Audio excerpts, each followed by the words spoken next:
오늘은 요한복음 8장 3절부터 11절까지의 말씀입니다.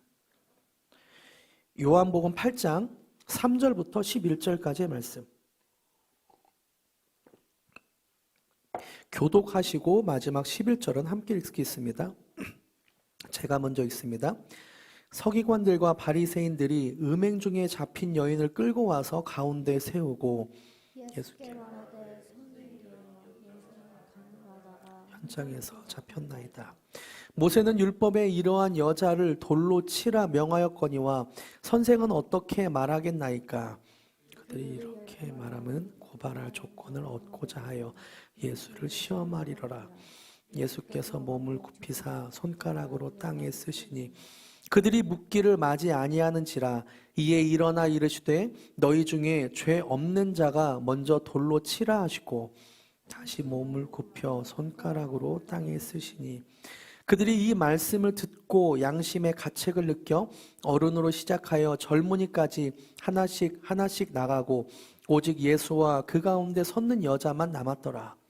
예수께서 일어나사 여자 외에 아무도 없는 것을 보시고 이르시되 여자여 너를 고발하던 그들이 어디 있느냐. 자가 함께 읽습니다. 대답하되 주여 없나이다. 예수께서 이르시되 나도 너를 정죄하지 아니하노니 가서 다시는 죄를 범하지 말라 하시니라. 아멘. 오늘은 요한복음 8장 3절부터 11절까지를 본문으로 예수님을 만난 사람들 두 번째 시간이죠. 죽음의 위기에서 생명을 경험한 가늠하다 잡힌 여인이라는 제목으로 함께 말씀을 나누겠습니다. 목사님, 저도 드라마를 자주 봅니다. 최근에 굉장히 재밌게 봤던 드라마가 모범택시 2였어요.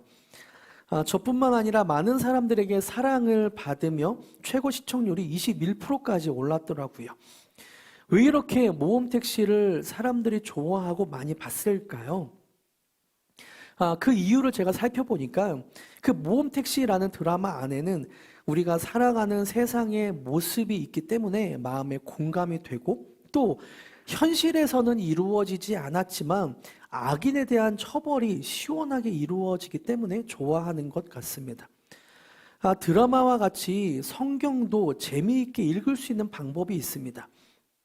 성경을 거룩한 하나님의 말씀으로 보는 것도 중요하지만 그 안에 들어있는 사람들의 사는 이야기에 공감을 하고 그리고 또 현실에서 이루어질 것 같게 여겨지지 않는 기적처럼 보이지만 믿음으로 사는 사람들에게 하나님이 어떤 일을 하셨는지를 보면 아주 재미있게 보여지죠. 더군다나 성경의 이야기가 나와 상관없는 이야기가 아니라 나를 사랑하시고 나를 구원하신 나의 하나님 아버지에 대한 이야기라면 더욱 친근하게 여겨질 것입니다. 오늘 본문도 이렇게 드라마를 보듯이 우리가 살아가는 세상과 비슷한 공감되는 것을 찾고 또 이들이 예수님을 만나고 어떻게 변화되어 있는지를 본다면 더 재미있게 좀 더 입체적으로 본문이 보일 것입니다. 저는 오늘 본문을 통해 두 부류의 사람을 좀 찾아보려고 해요. 첫 번째는 가늠하다 현장에서 잡힌 여인입니다. 먼저 3절과 4절을 함께 읽어볼까요? 3절과 4절 시작. 서기관들과 바리새인들이 음행 중에 잡힌 여인을 끌고 와서 가운데 세우고 예수께 말하되 선생이여 이 여자가 가늠하다가 현장에서 잡혔나이다. 아멘. 가늠을 하다가 현장에서 한 여인이 붙잡혔습니다. 이 여인이 어떤 모습이었을까요? 켄 가이어 목사님은 주님을 만나는 기쁨이라는 책에서 그 당시의 모습을 실제적이고 구체적으로 이야기하고 있습니다. 한번 제가 묘사해 드릴 테니까 상상해 보시길 바랍니다. 그 책에 있는 내용인데요. 제가 읽어 드릴게요. PPT도 있을 텐데요. PPT 좀 띄워주세요. 도시의 평온한 정적을 깨뜨리는 그 요란한 소동을 2에서 4km 떨어진 곳에서도 들을 수 있을 정도였다. 그리고 예수의 가르침을 듣기 위해 모여든 사람들 한가운데로 한 여인이 던져진다. 여인은 맨발에 흐트러진 몸가짐이다. 그리고 몸부림을 친 탓에 땀으로 흠뻑 젖어 있다. 머리카락 뭉치가 얼굴을 덮고 있고 턱이 굳어 있다. 이는 꽉 물려 있고 입술은 반항의 빛을 띠며 굳게 다물어져 있다. 코로는 도전적인 숨결을 내뿜고 있다. 그녀의 방을 엿보기 위해 흘끔거리는 바리새인들. 충분히 엿보고 나자 이 도덕의 수호자들은 그녀가 벌거벗어 조금 더 저항할 수 없을 때 문을 박차고 침실 안으로 뛰어든다. 제압하려는 그들의 손을 피하려고 그녀는 몸부림을 친다. 그들은 마치 시장에 내다 팔기 위해 발버둥 치며 꽥꽥거리는 돼지에게 자루를 씌우듯 그녀에게 옷을 뒤집어 씌운다. 그녀는 그런 모습으로 성전에 도착한다. 은밀한 포옹의 장면이 발각나 대중 앞에 수치스러운 몰골로 내던져진 것이다. 그녀는 은밀한 포옹의 장면이 발각나 대중 앞에 수치스러운 몰골로 내던져진 것이다. 이렇게 내던져진 여인이 느꼈을 감정을 켄 가이어 목사님은 수치스럽다, 수치스러운 몰골이었다라고 표현하고 있습니다. 네, 죄는 발각되면 수치스러운 것 같아요. 부끄러운 것 같습니다. 여인은 사람들 앞에 발가 벗겨졌다는 생각에 수치스러웠고 또 곧 돌에 맞아 죽어야 한다는 두려움도 있었을 것입니다. 여인이 느꼈던 감정은 수치심과 두려움이었습니다. 인간은 어찌 보면 죄를 지을 때 또는 죄가 발각되면 이런 감정이 있는 것 같아요. 수치심과 두려움. 처음 죄를 지었던 아담도 이런 수치심과 두려움을 느꼈습니다. 눈이 밝아져서 하나님과 같이 되었다는 어떤 신비한 느낌이 아니었고 지혜롭게 되었다는 마음의 뿌듯함이나 자긍심이 아니었습니다. 옷을 입지 않았다는 부끄러움, 수치심, 그리고 하나님 앞에 죄를 지었다는 두려움이 있었습니다. 이 수치심과 두려움이 아담에게 엄습해왔죠. 아담은 그 감정을 다스리려 나뭇잎으로 치마를 만들어 입고 또 동산에 있는 나무 틈새에 하나님을 피해 숨었습니다. 하나님이 아담아 네가 어디 있느냐, 네가 어디 있느냐라고 부르실 때 아담이 창세기 3장 10절에 대답하죠. 제가 읽어드립니다. 이르되 10장 PPT 있는데요. 이르되 내가 동산에서 하나님의 소리를 듣고 내가 벗었으므로 두려워하여 숨었나이다. 하나님, 제가 벗었으므로 두려워서 숨었습니다. 죄를 지은 사람은 누구나 똑같이 느끼는 감정입니다. 벗었으므로 부끄러웠고 하나님 앞에 서는 것이 두려웠습니다. 여러분은 어떻습니까? 혹시 마음속에 두려움이 있습니까? 하나님 앞에 서기에 두려운 마음이 있습니까? 또 남들에게 들키면 어떡하지라는 부끄러움들이 있습니까? 그렇다면 여러분의 마음속에 자라고 있는 그 죄를 정면으로 바라보시고 그 죄를 용서하시는 예수님께 나아가길 축복합니다. 이렇게 수치심과 두려움을 느끼는 여인을 누가 보호해 줄 수 있을까요? 군중 중에는 이 여인의 가족이 있었을 수도 있습니다. 부모님이 그 근처에 있었을 수도 있겠죠. 심지어는 그와 함께 사랑을 나누었던 그 남자도 구경하고 있었을 수 있습니다. 하지만 이 여인은 철저하게 내팽개쳐져서 홀로 남아 있습니다. 설령 그 옆에 누가 있다 하더라도 아무도 나설 수 없는 상황이죠. 그 여인을 도울 수 없는 사람입니다. 그 상황입니다. 네, 맞습니다. 그 죄는, 수치심과 두려움은 그 어느 누구도 도와줄 수 없습니다. 모든 인간은 누구나 홀로 내팽개쳐져서 죄 앞에 수치심과 두려움을 느낄 수밖에 없습니다.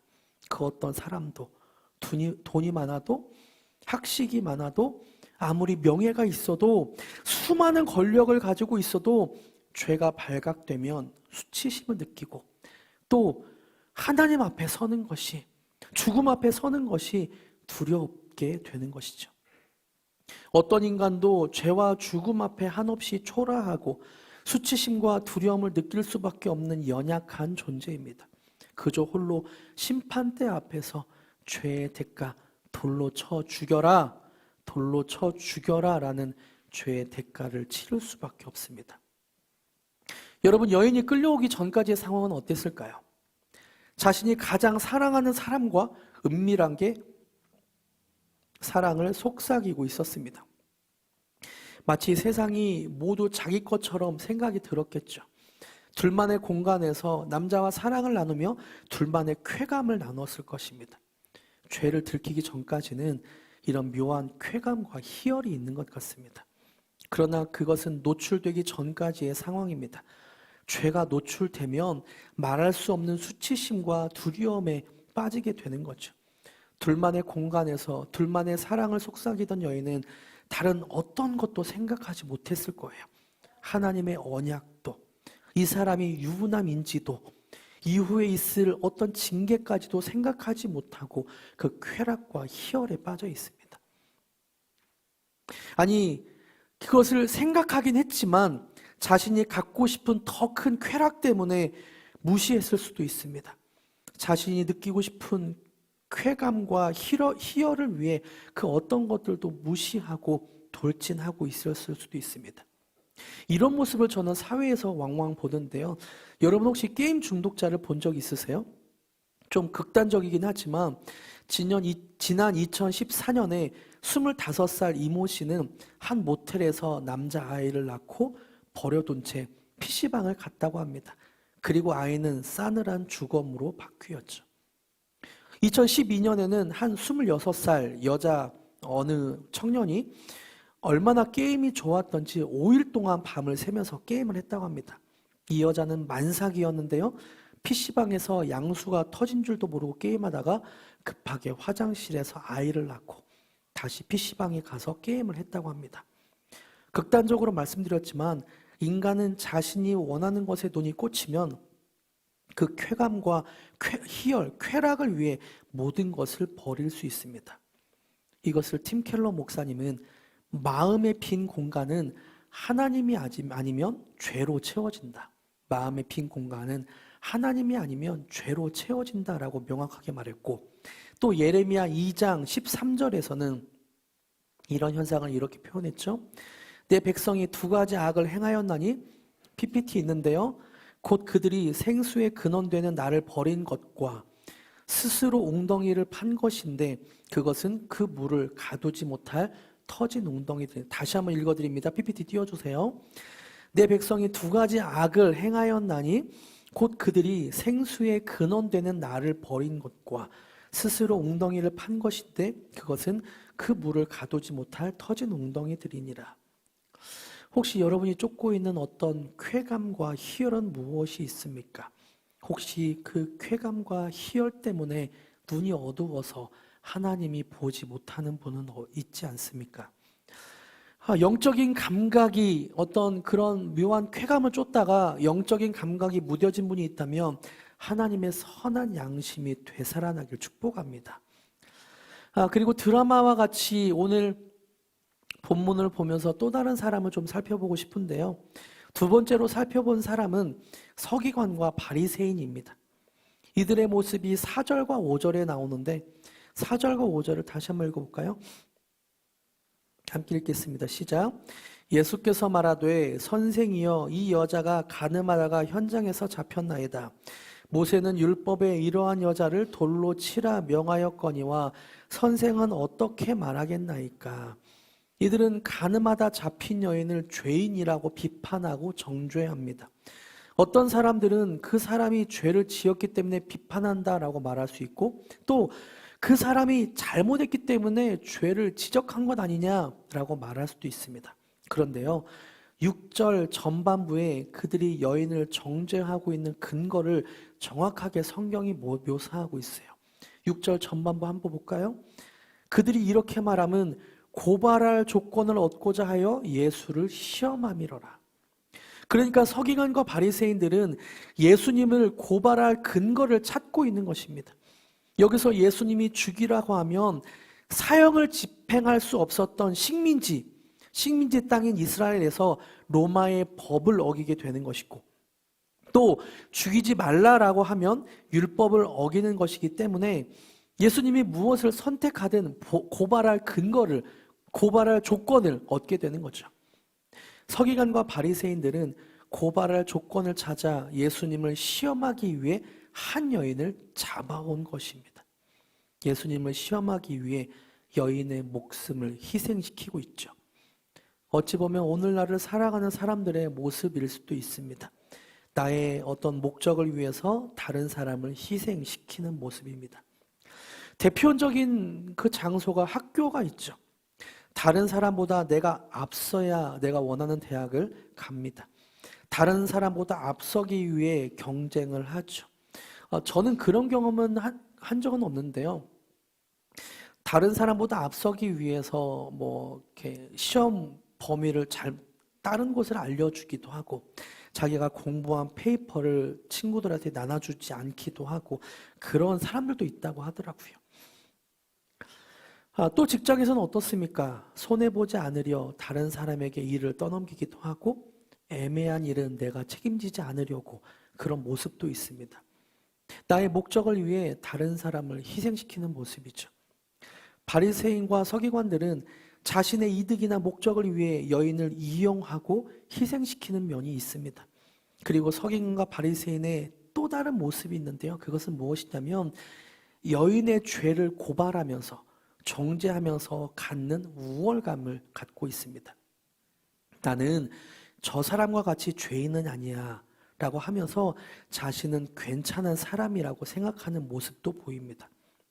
남을 정죄하는 일에는 이런 뭔가 나는 괜찮은 사람인 것 같은 그런 느낌을 받게 됩니다. 인간은 존재 자체가 죄인이죠. 그래서 그 죄를 해결하고 싶은 본능이 있습니다. 그런데 때로 남을 정죄하면 나의 어떤 그 죄를 해결하고 싶은 본능이 사라지게 됩니다.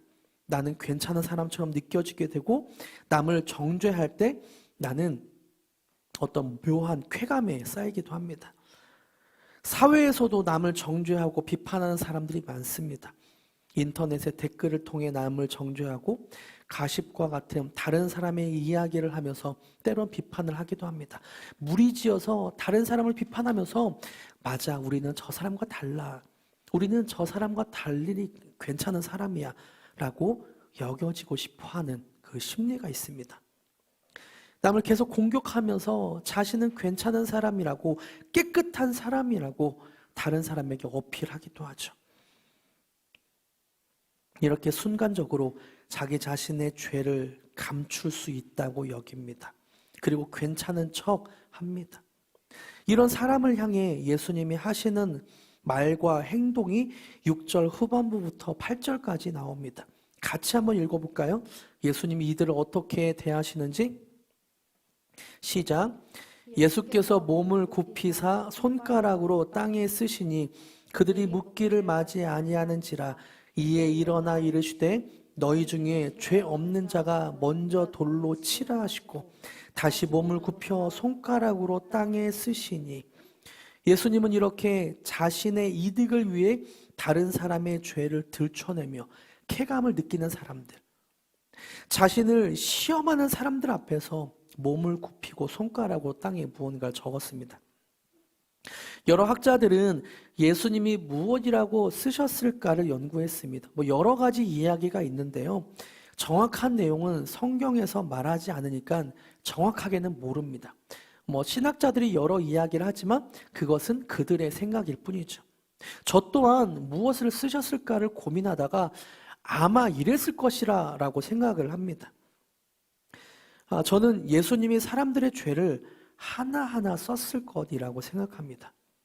몇시 몇 분, 감람나무 아래에서 도덕질한 죄, 마을 어귀에서 누구와 간음한 죄, 이사야 몇 장 몇 절의 말씀을 백성들에게 잘못 가르친 죄, 이웃과의 사위에서 하나님을 거짓 맹세한 죄.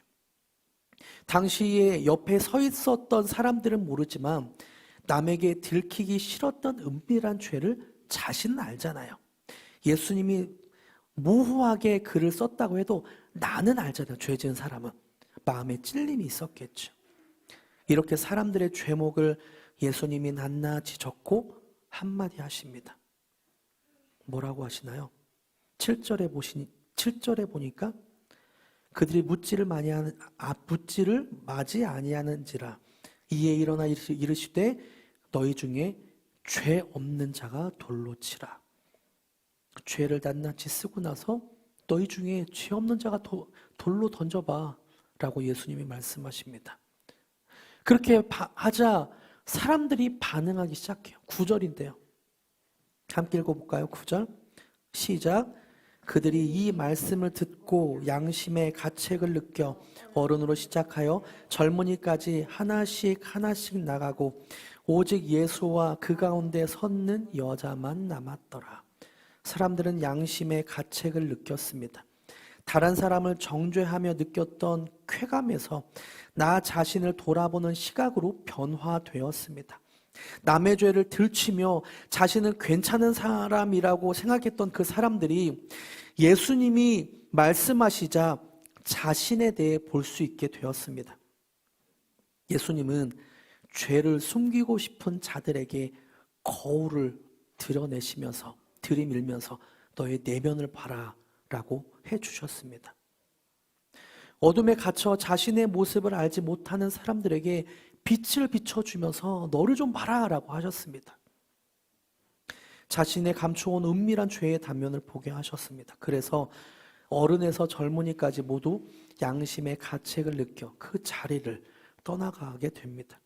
여러분, 예수님은 다른 사람의 죄를 들춰내며 어떤 묘한 쾌감에 있는 사람에게 자신의 죄를 보게 하시는 분입니다. 이런 예수님을 만나길 축복합니다. 이것이 예수님께서 우리에게 주시는 진정한 복입니다. 성경의 이야기가 남의 이야기가 아니라 나의 이야기처럼 느껴지고 나의 죄가 깨달아져서 나에게 오늘도 예수님의 보혈이 필요합니다. 나는 오늘도 예수님이 필요합니다 라고 고백하는 것, 이것이 예수님이 주시는 진정한 복입니다. 세상은 우리의 죄를 들춰내며 좌절하고 절망하고 부끄럽게 만듭니다. 그런데 예수님은 우리의 죄를 보게 하시고 나를 보게 하시고 돌이켜서 하나님의 자녀로 만들어 주십니다. 새로운 사람으로 만들어 줘요. 세상은 다른 사람의 죄를 볼 때 돌을 들고 정죄하고 비난하게 만들지만 예수님은 우리에게 우리의 죄를 볼 때 용서와 은혜를 주시며 새로운 생명으로 변화시켜 주십니다. 그리고 가늠하다 잡힌 여인에게 하셨던 예수님의 말씀을 한번 살펴볼까요? 10절과 11절입니다. 10절과 11절 함께 읽겠습니다. 시작. 예수께서 일어나사 여자 외에 아무도 없는 것을 보시고 이르시되 여자여 너를 고발하던 그들이 어디 있느냐 너를 정죄한 자가 없느냐 대답하되 주여 없나이다. 예수께서 이르시되 나도 너를 정죄하지 아니하노니 가서 다시는 죄를 범하지 말라 하시니라. 예수님이 말씀하시죠. 너를 고발하던 그들이 어디 있느냐 너를 정죄한 자가 없느냐 너를 정죄한 자가 없느냐. 그러자 여자가 대답합니다. 주여 없나이다. 고발하던 사람들, 핍박하던 사람들, 분노하던 그 많은 사람들, 종교적으로 나를 죽이려 했던 그 사람들이 없나이다. 그래서 여인에게 있었던 사람들이 주는 공포가 없어졌고 사람들의 속박과 비난이 없어졌나이다. 그리고 사람들의 손에 들려있던 나를 죽이려던 돌들이 없나이다. 순식간에 공포는 평화로 바뀌기 시작합니다. 여인은 사람들의 속박에서 자유롭게 되었고 결론적으로 여인은 죽음에서 해방되었습니다. 여인은 가늠하다 잡힌 예수님은 가늠하다 잡힌 여인이 맞닥뜨렸던 죽음을 바꾸셔서 새 생명을 경험하게 하셨습니다. 여러분, 예수님은 생명을 주기 위해 오셨습니다. 우리에게 공포를 주고 속박하고 우리를 정죄하고 심판하고 비난하기 위한 것이 아니라 예수님은 우리의 죄를 용서하시고 생명을 주기 위해 이 땅에 오셨습니다. 이렇게 우리에게 생명을 주기 위해 예수님은 우리의 죄를 위해 십자가에 죽으셨고 3일 만에 부활하셨습니다. 그래서 여인과 같이 예수님을 경험한 사람은 사람들에 대한 공포가 사라지고 사람들의 비난에서 자유를 얻게 되고 죄의 부끄러움과 죽음의 두려움에서 해방되게 됩니다. 그리고 고백하죠. 주여 없나이다. 나를 고발하던 사람이 없나이다. 부끄러움과 두려움이 없나이다. 그렇게 고백하게 됩니다. 이렇게 여인을 사람들에게 구원한 예수님이 하신 말씀을 11절 후반부에서 또 말하고 있습니다. 제가 읽어드립니다. 예수께서 이르시되 나도 너를 정죄하지 아니하노니 가서 다시는 죄를 범하지 말라 하시니라. 예수님은 여인에게 나도 너를 정죄하지 아니하노니 라고 말씀하십니다. 정죄받아 돌에 맞아 죽을 여인을 구원하신 예수님의 말씀이 있죠. 육체적인 죽음을 넘어 사람들의 비난과 죄책감에 지옥 같은 인생을 살 여인에게 영적인 새 생명을 주시는 예수님의 말씀입니다. 나도 너를 정죄하지 아니하노니. 여인에게 주셨던 나도 너를 정죄하지 아니하노니라는 말씀을 하나님이 로마서 8장 1절과 2절에 우리에게 주셨습니다. 함께 읽어볼까요? 이것이 나에게 주시는 말씀이라고 생각하고 함께 읽어봅시다. 시작. 그러므로 이제 그리스도 예수 안에 있는 자에게는 결코 정죄함이 없나니 이는 그리스도 예수 안에 있는 생명의 성령의 법이 죄와 사망의 법에서 나를 해방하였음이라. 예수 안에 있는 자에게는 결코 정죄함이 없다. 하나도 정죄함이 없다. 그리고 예수 안에 있는 생명의 성령의 법이 죄와 사망의 법, 나를 부끄럽게 만들고 두렵게 만드는 죄와 사망의 법에서 나를 해방하였다 라고 우리에게 말씀하고 있습니다. 이 여인이 예수님을 경험하고 나서 어떤 감정이 생겼을까요? 죽음의 위기에서 생명을 얻게 된 여인의 마음에 어떤 마음이 있었을까요? 아마도 예수님에 대한 감사함과 함께 무언가를 해드리고 싶은 마음이 있었을 것입니다. 예수님을 만나고 생명을 경험하게 된 여인은 충격과 감동이 넘쳤을 것이고 이후에 예수님을 따라다니며 예수님이 말씀하시는 대로 살려고 노력했을 것입니다. 예수님이 배고프다고 하면 먹을 것을 어떻게 챙겨드리지라는 마음이 있었을 것이고 피곤하다고 하면 쉬실 곳을 찾았을 것이에요. 이것이 은혜입니다. 감사한 마음에 무언가를 해드리고 싶은 것. 여러분이 이 은혜를 감정적으로 느끼는 것은 굉장히 중요합니다. 만약 교회를 다니면서 예수님에 대한 감사한 마음에 무언가를 해드리고 싶은 마음이 없는 사람이 있다면 교회를 습관적으로 다니는 것이고 또는 무언가를 얻기 위해 다니는 것입니다. 이런 사람들은 나중에 이렇게 고백해요. 예수님, 내가 이렇게까지 했는데 나한테 왜 그러세요? 예수님, 내가 이렇게까지 교회 다니며 헌신했는데 봉사했는데 왜 내 인생은 손해만 있습니까? 만약 이런 생각을 하시는 분이 있다면 자신의 마음이 어떤지 돌아보고 우리를 죽음에서 구원하신 예수님의 십자가와 부활을 다시 한번 깊이 묵상하길 축복합니다. 그래서 그 마음이 은혜로 충만해지길 축복합니다. 말씀을 맺겠습니다. 아까 소개해드렸던 켄 가이어 목사님의 주님을 만나는 기쁨이라는 책에서는 이 여인에게 일어났던 일화를 이렇게 소개해주고 있습니다. 제가 읽어드립니다. 이제 두 사람만 남았다. 율법을 어긴 자와 율법을 주신 자 둘뿐이다. 그러나 그녀를 정죄할 수 있는 자격을 갖춘 유일한 분이 그녀를 정죄하지 않는다. 그녀는 숨을 깊게 들이쉰다. 그녀의 심장은 그의 손 안에 든 나방처럼 팔딱거린다. 구세주는 이 이름 모를 여인을 위해 나섰고 그녀를 위해 싸웠다. 그녀는 그가 승리하여 거둔 전리품이다. 그는 다시 몸을 일으킨다. 이번에는 그녀에게 자유를 주기 위해서다. 여자여, 너를 고발하던 그들이 어디 있느냐? 그는 묻는다. 그녀의 입술에서 희미한 음성이 새어나온다.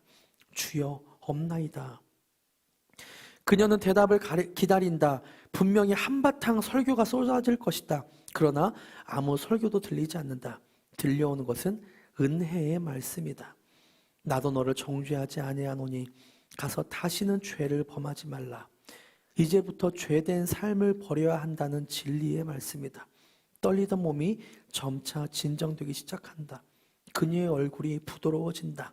그녀의 이마에 새겨졌던 주름살도 펴지기 시작한다.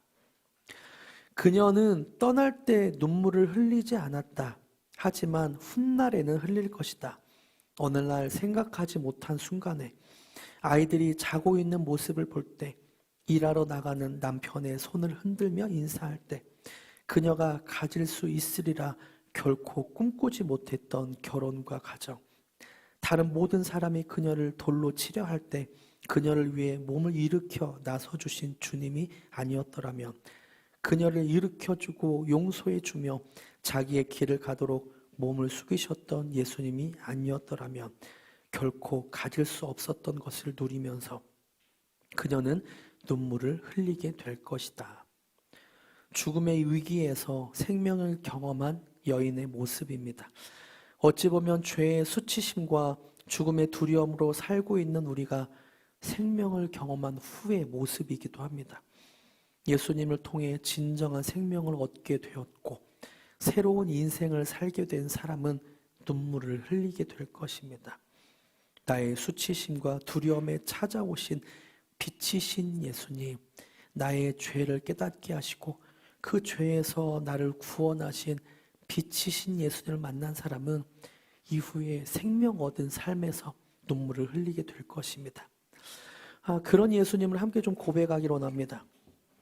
빛 되신 주를 찬양하시면서, 빛 되신 주님 나에게 찾아와 주시고, 혹시나 내가 바리새인과 서기관들처럼 다른 사람의 죄를 정죄하며 나는 괜찮은 척 살았던 부분이 있다면 나의 죄를 깨닫게 하시고 알게 하시옵소서.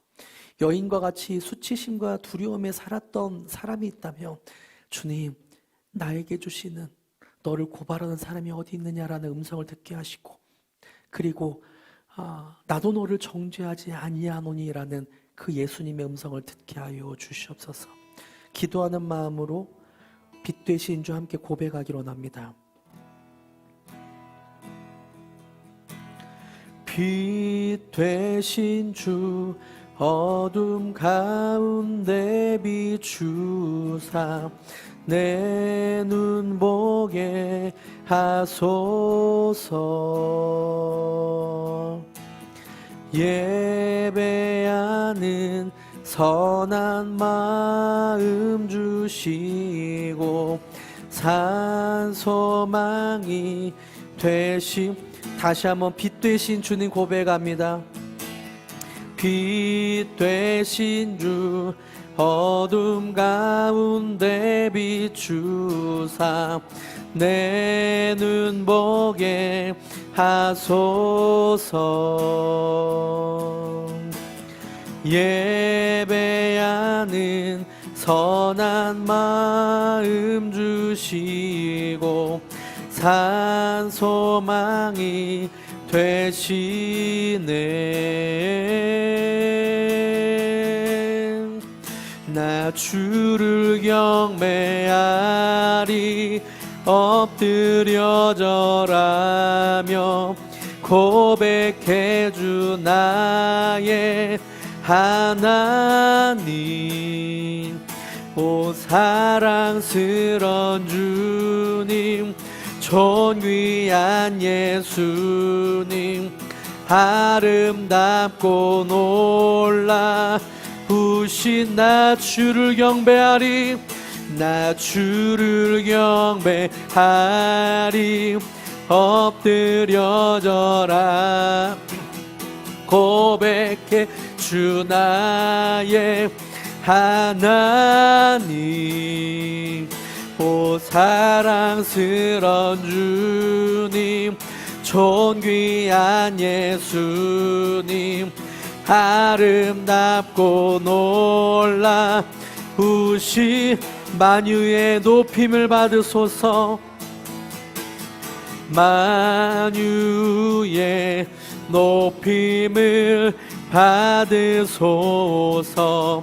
영광 중에 계신 주, 겸손하게 이 땅에 임하신 주 높여 찬양하리로다. 하리라. 나 주를 경배하리. 엎드려 절하며 고백해 주 나의 하나님. 오 사랑스러운 주님, 존귀한 예수님, 아름답고 나 주를 경배하리. 나 주를 경배하리. 엎드려 절하며 고백해 주 나의 하나님. 오 사랑스러운 주님, 존귀한 예수님, 아름답고 놀라우신 주. 달 수 없네 주의 은혜. 내 죄 위한 주 십자가. 달 수 없네 주의 은혜. 내 죄 위한 주시. 달 수 없네, 달 수 없네 주의 은혜. 내 죄 위한 주시. 달 수 없네, 달 수 없네 주의 은혜. 내 죄 위한 주 십자가. 나 주를 경배하리. 엎드려 절하며 고백해 주 나의 하나님. 오 사랑스러운 주님, 존귀한 예수님, 아름답고 놀라우신 나 주를 경배. 나 주를 경배하리. 엎드려 절하며 고백해 주 나의 하나님. 오 사랑스러운 주님, 존귀한 예수님, 아름답고 놀라우신 주. 함께 말씀을 기억하시면서 기도하기를 원합니다. 하나님, 나의 죄를 사해달라고 함께 기도하시겠습니다. 하나님, 하나님, 내가 주님 앞에 나아갑니다. 그 십자가의 은혜와 사랑을 감사하며 그 십자가를 바라보며 나아갑니다. 그 십자가 우리를 덮게 하여 주시옵고, 여인과 같이, 바리새인과 같이, 서기관과 같이 죄를 지었던 모든 것들이 정결케 되게 하여 주시옵소서. 주님, 나를 정결케 하여 주시옵고 주님의 보혈로 덮어 주시옵소서. 오 주님, 함께 하여 주시옵소서.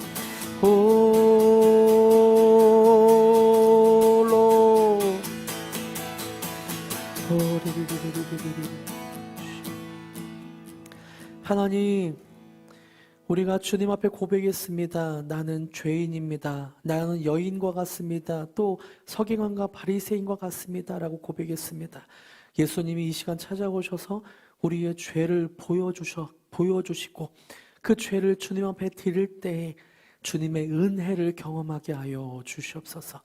주님의 충만한 은혜가 우리 안에 넘치게 하여 주시옵소서. 감사드리며 예수님의 이름으로 기도드립니다. 아멘.